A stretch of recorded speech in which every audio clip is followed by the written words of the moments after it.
Olá, sou Emerson Peixoto, sou psicólogo e também estou na TV Relacionamento.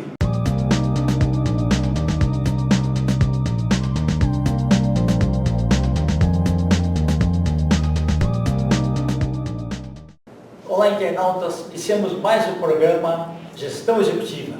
E hoje, depois de um longo tempo, mas assim a gente vai realizando sonhos na vida, conseguimos trazer esse empreendedor, um executivo fantástico que eu tive a oportunidade de conhecer e admirar. Vitor Volpi, muito bom estar aqui com você. Obrigado, prazer. Prazer. Muito obrigado, Kendi. Você é uma pessoa muito importante no meio executivo e também agora no meio das comunicações. Obrigado. Volpi, conta um pouquinho para os nossos internautas onde você nasceu, tá? Um pouquinho da sua trajetória profissional, que é sempre alavancada de muito sucesso, né, pela sua competência. E a curiosidade é assim, em que momento que você se tornou, se descobriu, né, como um gestor, né, e principalmente assim, grande familiarizado com a área comercial? Kendi, obrigado pela pergunta. Eu comecei a trabalhar já faz bastante tempo, né? Quando eu era criança, eu fazia uns bicos, tipo entregar panfleto, para defender algum dinheirinho e tal. Já era empreendedor? Num certo sentido, sim. E uma coisa que eu gosto sempre de destacar é que, de uma certa maneira, eu sou produto de algumas iniciativas de governo que privilegiam ou incentivam pessoas que não estão, têm alguma dificuldade financeira ou dificuldade de progredir, e que alguns programas induzem ao sucesso, ao crescimento.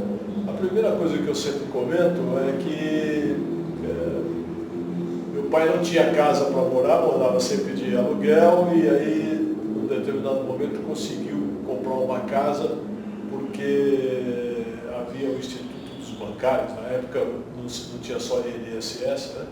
E que de vez em quando sorteava casas, financiava, e com isso a gente pôde comprar uma casa e ter um lugar para morar. O segundo ponto é que eu sempre estudei em escola pública, sempre. Sim, que era boa, né? Desde a época que as escolas públicas eram a melhor referência, né? Colégios, escolas de primárias, as escolas secundárias, né? E sempre tive excelentes professores nas escolas públicas. E depois, quando eu parti para fazer um curso superior, eu fui fazer administração de empresas na Fundação Getúlio Vargas. E era um curso que eu não tinha como pagar. Eu já tinha começado a trabalhar, tinha prestado um concurso no Banco do Estado, no Banespa, ganhava um salário razoável para a época, trabalhava 6 horas por dia, mas ainda assim não dava para pagar a Fundação Getúlio Vargas, e os meus pais não conseguiam pagar também. Aí eles tinham lá um fundo de bolsas que financiava o curso, então eu pagava uma parte com o meu salário, a outra parte eu fui financiando e passei a pagar depois de 1 ano de formado, e durante 4 ou 5 anos, se eu não me engano. E com isso consegui, enfim, ter uma graduação e ter uma profissão.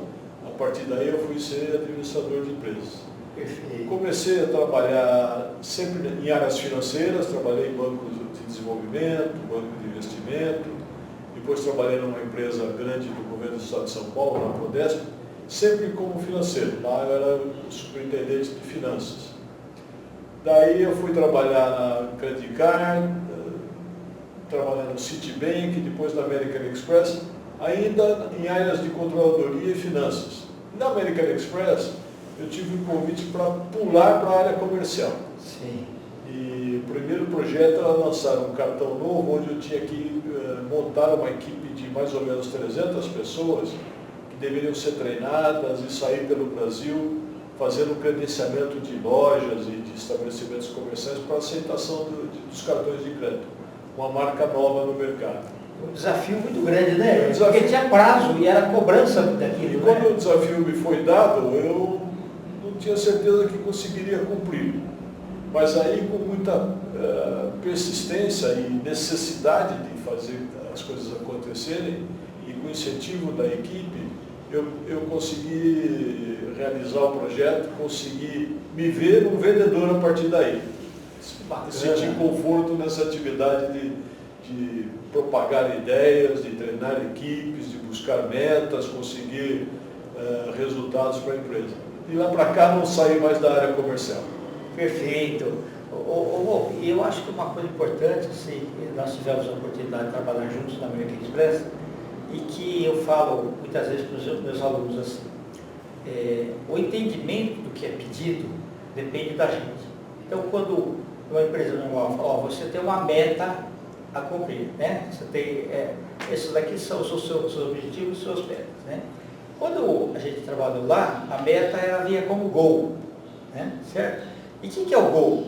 O gol não é quase, o gol não é bateu da trave, o gol não é passou em cima da trave, né?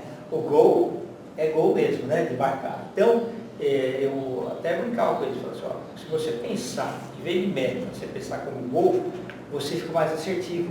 Você tem assim um ímpeto maior para buscar aquelas coisas, né? E até eu brincava com eles. E o gol não é só aquilo do futebol. O gol virou carro, depois o gol virou avião também. Então, as perspectivas são grandes, né? E você se identificou bastante nessa área comercial, né? Muito. E interessante isso que você está falando. Uma diferença sutil entre a meta e o gol é que quando você consegue convencer sua equipe de que há um gol a realizar, há gols a cumprir, a realizar, isso é mais do que meta. A meta parece que é uma coisa que você, bom, se a gente chegar lá, tá bom. E o gol não, o gol é sair para o mercado e fazer, cumprir, e aí você tem que usar isso para a equipe, né, para trazer dentro de valores aceitáveis, valores corretos, mas com muito incentivo e com liderança, você consegue superar esses gols e cumprir o que a empresa espera de você. Perfeito. Eu sempre trabalhei na área técnica, tinha a sua cobrança, mas eu acho que a maior cobrança era em cima da área comercial, porque tinha que trazer dinheiro, né? Tinha que trazer a parte, sustentar a parte financeira da empresa, né? E é interessante também outra coisa, Kendi, estou me lembrando, é o seguinte, eu, quando trabalhava na área financeira, eu tinha aversão à área comercial. E depois eu fui pensar por que eu tinha esse sentimento, e é porque a gente ouvia muito naquela época, isso faz muito tempo, que o bom vendedor é aquele que vendia geladeira para esquimó, que o bom vendedor, ou seja, era o cara que tinha que superar, até mentir, até falsear, até conseguir uma venda de qualquer maneira. E depois fui aprender e fui seguir esse valor de que não é isso. Você tem alguma coisa para vender, um serviço, uma mercadoria, e você tem alguém que está interessado naquele serviço, naquela mercadoria, aí é o momento de um encontro, de você ter exatamente aquele produto, um produto que se adequa ao que a pessoa está precisando, e fazer os processos de venda, que é o processo de expor, de explicar, de ouvir, né? Na venda, mais do que falar, eu acho que você tem que usar a habilidade, o tom que nós temos de temos sido criados com dois ouvidos, é para ouvir. Porque ao ouvir, você está ouvindo o seu cliente, você está anotando, registrando informações que são úteis para a venda. O cliente está dando alguma pista. Eu tenho um exemplo que eu com alguns outros empreendedores, nós construímos alguns galpões industriais no interior de São Paulo, em Campinas. Eram galpões de 2, 3, 5 mil metros quadrados. E teve uma negociação bastante difícil. Eu acho que preço é uma coisa que você tem que cobrar o que vale a mercadoria. Os meus sócios eram mais flexíveis e eu entrei na negociação pedindo um valor por metro quadrado por mês forte e que eu achava que eu conseguiria. E os meus sócios diziam, não, isso ele não vai aceitar, deixa por menos, reduz 30%, 20%. Eu disse, não, nós vamos vender, a mercadoria vale isso. E eu me preparei, levei um kit com fotos. Essa reunião foi depois do potencial cliente ter visitado o empreendimento, mas levei um kit contando a história, fotografias, um kit kit completo sobre o galpão. E na conversação, que estava difícil, foi num hotel aqui em São Paulo, eu fui ouvindo as histórias. E aí ele me dizia, mas está muito caro, metro quadrado e tal. Eu achei já muito mais barato, próximo a Campinas. Mas como é que é o empreendimento? É diferente de vocês que tem segurança, é um empreendimento fechado, portanto tem a segurança do próprio empreendimento, câmeras e tal. Lá é na rua, numa avenida, então eu vou ter que providenciar segurança.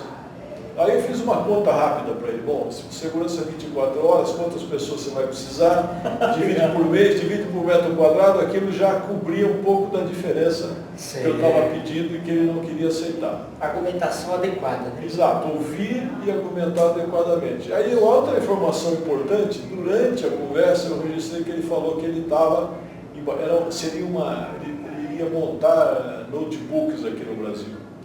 E ele estava de partida para a China para comprar o primeiro lote dos suprimentos, de peças, enfim, para começar a montagem.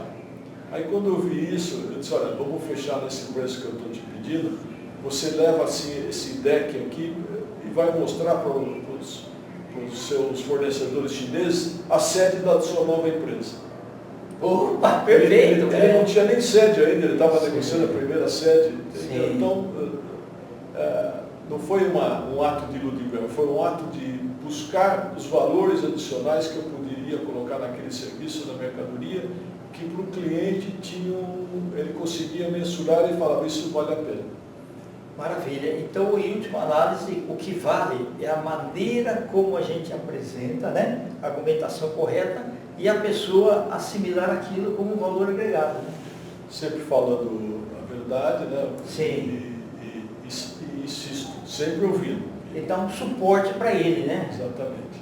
Que ótimo. Parabéns, viu? Assim, essa sua maneira de pensar que sempre norteou aí os seus caminhos, né? E te desejo aí sucesso sempre. Você escreveu um livro agora das suas memórias aí, né? Que são fantásticas. Você sabe que eu outro dia conheci uma pessoa que está fazendo uma coisa que eu estou começando a pensar em fazer. Ele senta na frente de um celular dele algumas vezes por semana e começa a gravar momentos da vida dele. Sem um planejamento, sem uma sequência cronológica firme, mas enfim, começa a gravar 10, 15 minutos e conta episódios. Ele quer, a missão primeira é deixar para os netos essa história, mas isso vai certamente formar uma base para ele compor um livro. Quem sabe eu sigo o mesmo caminho. Isso, perfeito, né? Tá ótimo. Volpe, eu quero que você volte outras vezes, tá? Obrigado, Kendi. Você é sensacional. Prazer mesmo. Fala os seus contatos que nós vamos escrever aqui, por favor. Então, no Instagram eu sou o newton.volpe, nilton.volpi. E no Facebook, Newton Volpe. Tá ótimo.